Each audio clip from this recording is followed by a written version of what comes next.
Yo soy la madrina de las águilas. Hola, República Dominicana y el... que para mí ha sido el mejor boxeador dominicano. Desde que nosotros ingresamos a la crónica, en los años 70. El primer boxeador latino, ¿verdad? Fuimos el primer programa diario de televisión. Teníamos más atletas en la televisión. El poema del séptimo inning. fenómeno fútbol es eso, es un El único ser humano que se ha ganado un MVP en una serie de campeonatos. Talento al centro, mira para reserva. Veneta, Telema, Tokio.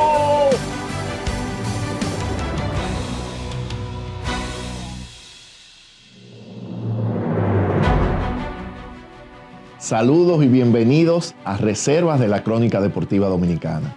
Soy Samuel Pereira, presidente ejecutivo de Banreservas, el banco de todos los dominicanos, y tengo la misión de presentarles una serie de interesantes entrevistas con una muestra de profesionales cuya labor es mantenernos enterados de todos los acontecimientos deportivos alrededor del mundo. Conozcan sobre la vida de 15 cronistas deportivos dominicanos que cuentan sus historias, teniendo como interlocutores a otro número igual de colegas del deporte, desarrollando amenas conversaciones y evocando los emotivos momentos que han construido toda su trayectoria. Para el Banco de todos los dominicanos es un honor presentar las reservas de la Crónica Deportiva Dominicana, reafirmando nuestro compromiso con el deporte nacional y dando testimonio del gran respeto que sentimos por los cronistas deportivos, hombres y mujeres que se dedican a la noble tarea de informar a la gente. En esta entrega veamos la historia de Héctor J. Cruz, entrevistado por Héctor Gómez, un regalo de Banreservas a toda la familia dominicana. Disfrútenla.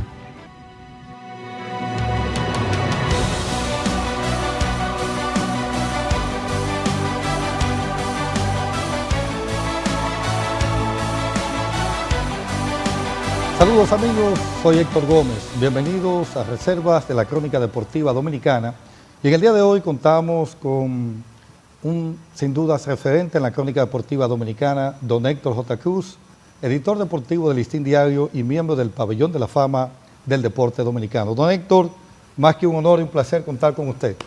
Muchísimas gracias y naturalmente el placer es mío y mi gratitud, mi agradecimiento al Banco de Reservas por haberme incluido en esta selección de cronistas deportivos, en este proyecto que me parece muy bonito, muy acertado, porque resalta la crónica deportiva dominicana y cualquier cosa que resalte, por ejemplo, una actividad tan importante para la sociedad dominicana como es la crónica deportiva, pues hay que agradecerlo. Así que muchísimas gracias al banco y a quienes eligieron este grupo en este proyecto. Como lo don Héctor, usted es nativo de Tamboril.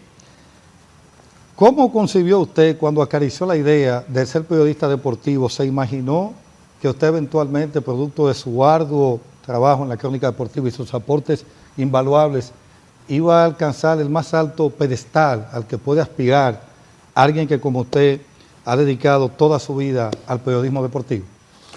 Eso de ser cronista deportivo, en el caso mío, fue una cosa sumamente fácil, porque yo me río de mí mismo en los tiempos en que era niño en Tamboril, vamos a decirlo así, porque cuando yo tenía como 10 o 12 años, yo era lo que se llama, yo trabajaba con el equipo de béisbol amateur de Tamboril como anotador de los juegos, ¿verdad?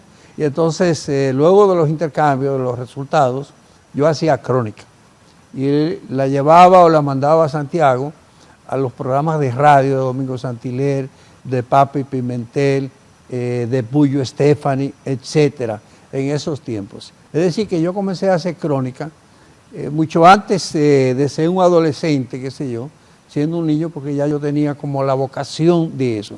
Y ahí empecé vamos a madurar eso en el corazón de algún día ser cronista deportivo. Al extremo de que mis primeros estudios universitarios, cuando después nos mudamos a Santo Domingo, mis primeros estudios universitarios fueron de ingeniería química y de administración de empresas.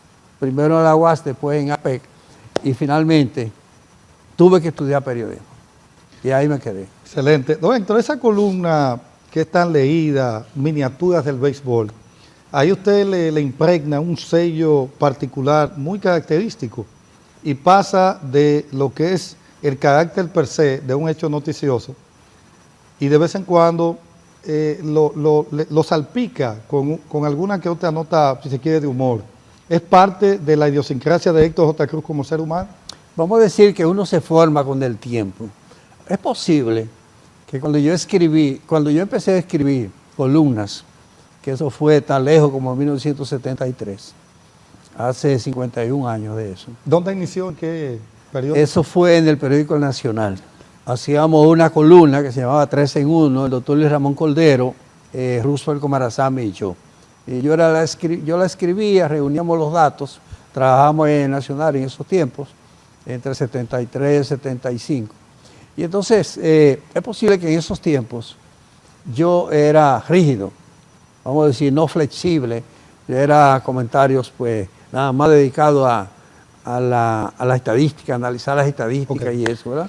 Después uno va madurando, uno se torna más flexible, piensa que también la sociedad necesita un poquito de humor, un poquito de expresar las valoraciones de las cosas en otro sentido, la ligereza y eso. Y entonces yo he aprendido en el tiempo a hacer una mezcla del análisis estadístico, ¿verdad?, con el análisis de la personalidad, el origen de los atletas y de los dirigentes, cómo le afecta el desempeño propio de él, cómo se desarrolló en lo personal y en lo familiar, y todo ese tipo de cosas. Se mezclan todos esos elementos hasta conseguir un producto que sea ligero, que sea, pero no solamente ligero en la transmisión del mensaje, sino que también lleve un valor a la sociedad, un valor de integridad, un valor de cómo deben hacerse las cosas en forma correcta. ¿Le preocupa, don Héctor, el curso que ha tomado hoy en día la comunicación, quizás producto del inmediatismo? Esa comunicación que se hacía hasta quizás no hace muchos años, que al menos tenía algún tipo de reparo desde el punto de vista profesional, hoy en día vemos que de forma alegre se hace comunicación, a veces sin tener base de sustentación. ¿Le preocupa eso a don Héctor J. Cruz? No, no necesariamente, porque ahora hay dos escenarios de comunicación, y uno es lo tradicional, la televisión tradicional, la televisión abierta, los medios escritos, los periódicos, las revistas, y en el otro lado están las redes, que es una comunicación libre, donde todo el mundo ya es dueño de su propio canal de comunicación, no de canal de televisión, sino canal de comunicación. Por eso ustedes ven el nacimiento de los youtubers, de los podcasters, sí, ¿verdad? Tenemos teníamos, ¿verdad?, comentaristas y analistas. Ahora tenemos youtubers y tenemos podcasters. Sí, sí. ¿Ves? Todos esos términos que se desprenden de las redes. Y entonces ahora tenemos, pero cuando tú dices, ¿le preocupa cómo ha evolucionado las cosas? No, el mundo evoluciona, el mundo es entretenible, la tecnología introduce cambios relevantes en el mundo, también en los medios de comunicación básicamente. Hay que bregar con eso, las instituciones, el Estado tienen que crear nuevas leyes, los medios tradicionales tienen que fortalecer el seguimiento a las noticias de las redes, porque en las redes cualquiera da una noticia falsa, cualquiera da una noticia. Famosa fake news, sí. Sí, y los medios tradicionales tienen que saber que la mejor noticia es aquella que es verificada con el protagonista. Yo no puedo decir que fulano de tal dijo tal cosa, ¿verdad?, si no lo llamo, si no le pregunto, tú dijiste tal cosa, o que le pasó tal cosa. Irse a la fuente. Sí, irse a la fuente. ¿Le ha costado, don Héctor, hacer esa transición, ese paso, ese crossover, como le dicen, de ese periodismo tradicional a esa apertura mediática que significan las redes sociales? ¿O se ha podido aclimatar sin ningún tipo de dificultad? Yo creo que sí. Nosotros estuvimos, me recuerdo a mediados de los años 90, que todavía estábamos escribiendo en maquinilla. Sí. ¿Verdad? Y algunos con 2 dedos solamente. No, los que no son mecanógrafos. Esos se llaman dedógrafos, porque le dicen de 2 dedos. En el caso mío, yo tuve la fortuna de graduarme, de hacer curso de mecanografía, sí, con los 10 dedos, y sigo en eso. Bueno, entonces, en esos años, cuando llegaron las computadoras, que tuvimos que botar todas las maquinillas, la Olivetti, las Boros, etcétera, etcétera, ahí nosotros dimos un salto que nos facilitó las cosas, porque la maquinilla, esas teclas de la maquinilla eran duras, ¿verdad? Y había que estar aceitándolas siempre. Entonces vino esto de la computadora, donde también tú tienes que hacer tus propios archivos, tú puedes hacerlo, y ya ahí le das un clic y la cosa sale. Después, ahora, en tiempos recientes, ha venido lo otro, que es la comunicación en sí a través de las redes. Es decir, tú tienes que, todas estas herramientas que tienes que desempeñarte bien en las entrevistas, en el seguimiento, ahora es mucho más fácil que antes, porque ahora tú puedes hacer entrevistas con el Zoom, con el Skype, con el otro, ¿verdad? Hay como 5 o 6 modelos que dan una imagen bien nítida, y quien se ha negado a eso, quien se niega a eso, pues realmente no tiene razón de ser que se niegue. No solamente se queda atrás, sino que no hay razón de ser.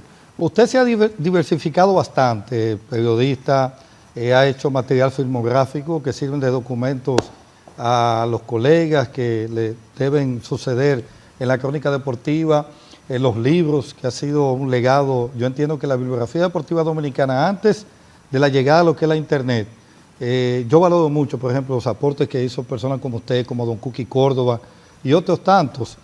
¿De cuál de estas facetas, digamos, así se puede definir, usted se siente más realizado como profesional? Léase, escribiendo libros, en su espacio en la Semana Deportiva, en variopintos de esos aspectos que usted ha abordado en la crónica deportiva. ¿Hay alguno en particular que a usted le dé más satisfacción?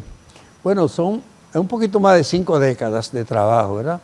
Yo desde que empecé en 1973, he estado trabajando periódicos.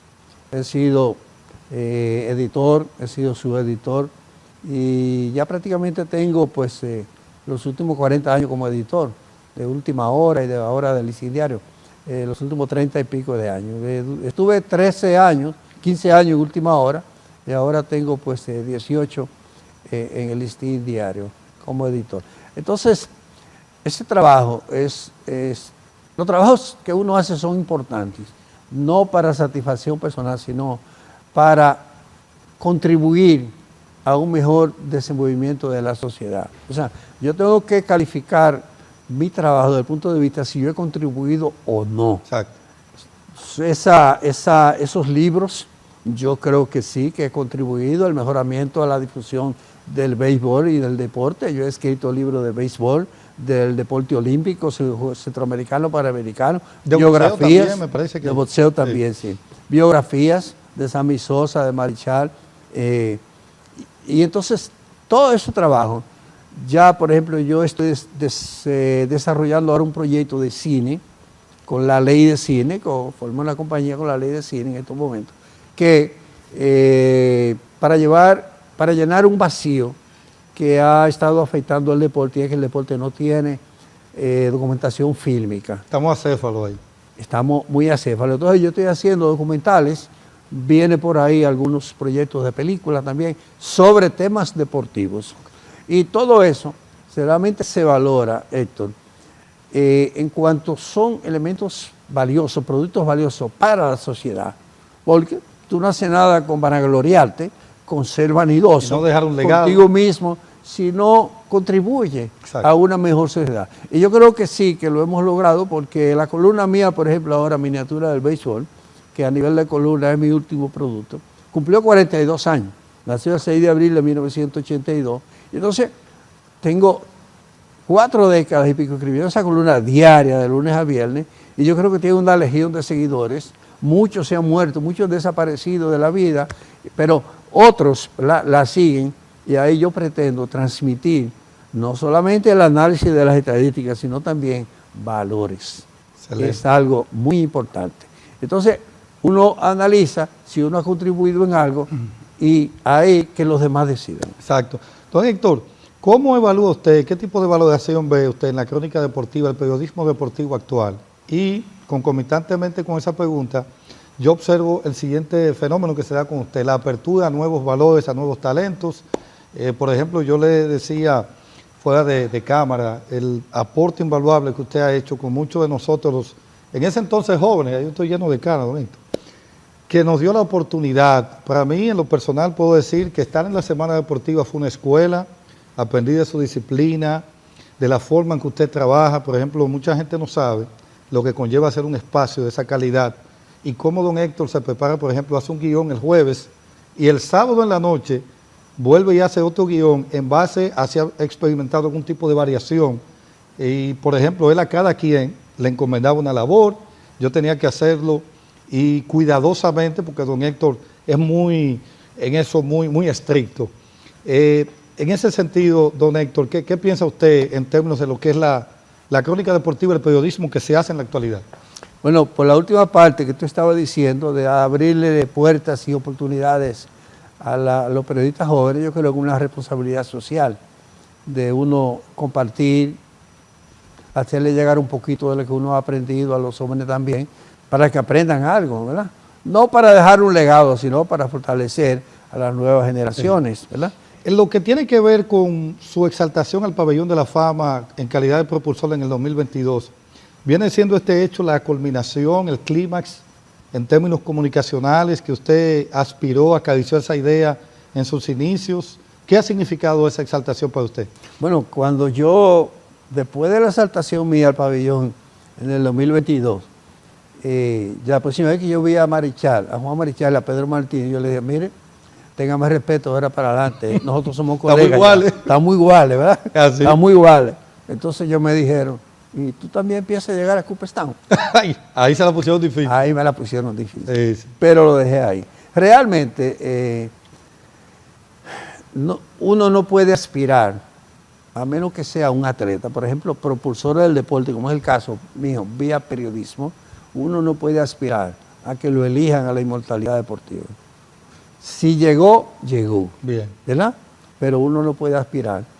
Y uno dice, bueno, pero los colegas le dicen, bueno, pero ¿por qué tú no estás en el pabellón? Si está fulano de tal, ahí está Félix Acosta Núñez, Más Reynoso, Rubén Cuchito Comarazán. Álvarez, Rubén Comarazán, Tomás Troncoso. Tomás Troncoso, el año pasado entró Leo Corporán. Leo. Bueno, y uno dice, entonces a uno le dicen, bueno, ¿por qué tú no estás ahí? Si tú tienes tantos méritos como ellos. Y digo, bueno, pero llegará. Es un reconocimiento, Héctor Gómez, es un reconocimiento que uno agradece, ¿verdad? No es el clímax de nada, porque yo tengo mi edad, tengo mis 51 años de periodismo, pero el plan mío es seguir trabajando periodismo mientras tanto tenga salud, ¿verdad? Por lo menos hasta los 90 o 100 años, qué sé yo, si tengo salud. Recuérdese que Cuqui Córdoba, que se murió a los 89 años, Sí. recientemente, creo que en el 2020, 2021. ¿Se mantenía activo? Estaba haciendo libros y tenía en agenda 5 libros. Y yo no voy a dejar de hacer libros, y yo no voy a dejar, mientras me permita la salud y me deja, aunque no me permitan trabajar, yo buscaré la forma de trabajar. Porque ese es mi entretenimiento, es un hobby para mí. Excelente. Don Héctor, me llama la atención lo siguiente, por ejemplo, la estructura de su columna, Miniatura del Béisbol. ¿Qué elementos usted toma en cuenta cada día? Porque mantener una columna durante tanto tiempo de forma ininterrumpida, eso conlleva preparación, capacidad, organización, disciplina. ¿Qué elementos toma don Héctor J. Cruz cada día en términos de lo que es la estructura de esa columna tan leída? Eso es fácil, vamos a decirlo así. Tú debes de entender que nosotros tenemos 12 meses de béisbol. Esa columna tiene una base de béisbol, analítica e informativa, y nosotros tenemos 12 meses de béisbol. No como otros deportes que son ocasionales, pero como nosotros somos un país y un escenario beisbolero, ahí es más fácil. Lo único que tú tienes que tener es apertura de tener el olfato, Sí. de no escribir disparates, escoger temas que le vayan a llegar a la gente y que la gente necesita que alguien lo escriba. Entonces todos los días, bueno, tú puedes ver lo que tú vas a escribir ese día a las 7 de la mañana, cuando tú estás leyendo un periódico o una red, lo que sea, o tú puedes llegar a las 6 de la tarde sin tener ningún tema que escribir, y ahí lo descubre mientras está trabajando. Pero eso es bastante fácil, por el aspecto del béisbol y los 12 meses. Perfecto, o sea que en sus inicios usted, por así decirlo, advirtió cuál iba a ser la filosofía de esa columna cuando la hizo por primera vez, o sobre el tiempo usted fue moldeándola. No, desde el principio. Yo cojo la columna ahora, de la primera columna del 82, es igualita a las de ahora. Sí. Se trata nada más de una cosa que se llama comentar y analizar la actualidad del béisbol. Es lo mismo, es lo mismo. Excelente. Y un aspecto también, Héctor, que quiero escuchar su opinión. De tantos deportes que usted ha abordado a lo largo de toda su trayectoria, ¿hay alguno en particular que usted, si lo ponen a elegir entre varios, que haya actividades de ese día de varios deportes, usted se incline por uno en particular? Tú dices fuera del béisbol. Sí, fuera del béisbol, exacto. Bueno, a veces vamos a decir que depende también de la importancia del evento, ¿verdad? Porque si hay un béisbol rutinario, de calendario, sí, y hay por ejemplo, un juego de baloncesto de gran importancia, tal vez un juego para allá o de softball, de lo que sea, depende, pero básicamente yo soy 100%, 99.9 de béisbol. Don Héctor, con respecto a algún atleta dominicano que usted le haya impactado, bien sea fuera del béisbol, obviamente, por la trascendencia que ha tenido a nivel mundial, llámese una Marilady Paulino, lo que hizo Félix Sánchez, Luisito Pía en su momento, el caso de Félix Díaz, medalla de oro en unos Juegos Olímpicos, algún hecho deportivo noticioso como tal que usted entiende que haya trascendido el deporte per se. Mira, yo he participado en muchos. Yo me recuerdo que en 1982 estábamos en Cuba, en los Juegos Centroamericanos y del Caribe, y yo estaba llamando al periódico hoy como a las 1 de la noche para dar los detalles de una medalla de oro que acababa de ganar Mario Álvarez. Tenis de mesa. El equipo de tenis de mesa, sí, Mario Álvarez, Juan Vila, Raimundo Fermín. Yo he participado demasiado. Y entonces, cuando nosotros fuimos en 1983 a la instalación de Juan Marichal en Cooperstown, que yo me puse mi traje blanco, ¿verdad? Del autobús, cogimos desde Albany hacia Cooperstown con mi traje blanco, con una temperatura como en 39. Y mi madre. Y entonces, en el camino el autobús se dañó, un autobús de una compañía americana, se dañó y tuvimos entonces, cuando nosotros llegamos tarde a la actividad. No, llegamos a tiempo, vino otro autobús. Cuando nosotros llegamos allá y vemos todos estos americanos, en pantaloncitos cortos y en tenis y media, y con una, con una camiseta. Ay, Dios mío. Eso fue una vergüenza que pasamos. Hay dos atletas que marcan dimensiones en el béisbol profesional dominicano, que son Juan Marichal y Pedro Martínez. Marichal, que fue un monstruo, ¿verdad? Un tipo que lanzaba... ¿Le decían el monstruo de la Laguna Verde? De la Laguna Verde, sí. Un tipo que lanzaba 320 innings en Grandes Ligas y venía aquí con el Escogido y lanzaba 80 más. Bueno, él tuvo 4 campañas lanzando más de 300 innings y hubo una cuarta que le faltó un tercio. En una ocasión completó 30 juegos también. Y entonces está Pedro Martínez, ¿verdad? El hombre que más fácil hace agua al contrario. Más fácil que todo el mundo. Sí. Es increíble Pedro Martínez. Bueno, ahí está su efectividad y su récord de ganado y perdido. 219, creo que derrota. Y 100 derrotas, efectividad de 2.93. Marichal tuvo 2.89. Y efectividad de 89. Sí, 2.89. Entonces, en el campo ya de la ofensiva, el número uno de siempre es increíble, Albert Pujols, ¿verdad? Y respecto de todos los demás deportes, lo de Félix Sánchez realmente fue impresionante. Volver con unos Juegos Olímpicos de por medio. Increíble. 2004-2012, regresar a unos Juegos Olímpicos y ganar oro en los 400 metros, eso fue realmente increíble. Esos atletas marcan la pauta. Bueno, don Héctor, ha sido más que un honor, una vez más. Usted sabe el agradecimiento que le tengo. A usted no le gusta mucho que uno diga cosas emocionales, porque es verdad. Pero de verdad que le cabe como anillo al dedo el nombre de Reserva Deportiva, la Crónica Deportiva Dominicana. Un honor. Lo que pasa es que los agradecimientos, yo no le veo sentido nunca, porque si uno hizo algo por otra persona, la empujando, se debió al talento de esa otra persona. Wow. Gracias.